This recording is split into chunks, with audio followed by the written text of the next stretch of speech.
Some time ago, I started thinking about the problems that were holding me back from reaching my goals. I was tired of getting the same results and facing the same problems over and over. This year, I decided I wanted to take on some new problems, and for that, I needed to let go of the old ones. One of my problems has always been procrastination. After a lot of reflection, or in other words, after taking some hits, I figured out how to handle it. I finally managed to let go of the sweet comfort of social media and started taking action towards my goals. However, I soon realized that starting something was the easy part. The hard part was sticking with it until I saw some results. I've always admired people who can put all their effort into achieving a goal. Recently, I watched a video of Cristiano Ronaldo talking about discipline and consistency. He mentioned how important it is to push through and do what needs to be done, even when you don't feel like it. And then, when you do it, you become mentally stronger. After watching that video, I was determined to make a change. I wanted to be consistent with the actions that would lead me to my goal. There was just one problem with that: my laziness. That was one of my old problems I just couldn't get past. To me, laziness means not putting enough effort into what I do. There's this ongoing struggle in my head between wanting to achieve big things and just taking the easy way out. What usually happens is, I set a goal, make a plan, and start taking the first steps, but then I have trouble staying consistent enough to actually get any results. I couldn't understand why, despite having big goals, I wasn't making any progress toward them. But then one day, I came across a psychology theory called expectancy value.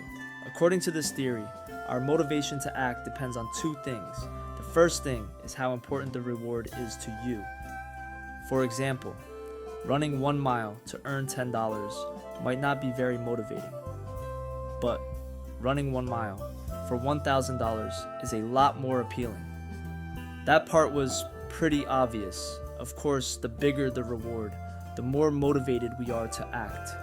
But the theory also says there's a second important factor: how confident we are in our ability to successfully complete the task. If you don't believe you can run that mile, you won't be motivated to try, even if the reward is $10,000. After all, why spend your time and energy if you don't think it's going to work out? That made complete sense. I wasn't feeling motivated because I couldn't believe it would work out, and I had a reason for that. I had failed many times before. With my track record of failures, it was hard to believe I could achieve my goals. I had tried various approaches, but never stuck with any long enough to see results. In 5 years, I'd barely made any progress. My expectation of success was really low, and so was my motivation.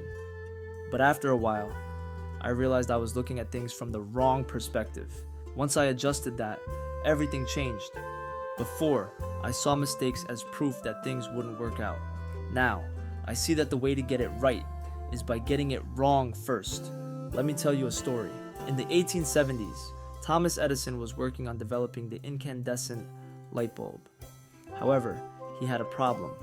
The materials tested for the bulb had low durability.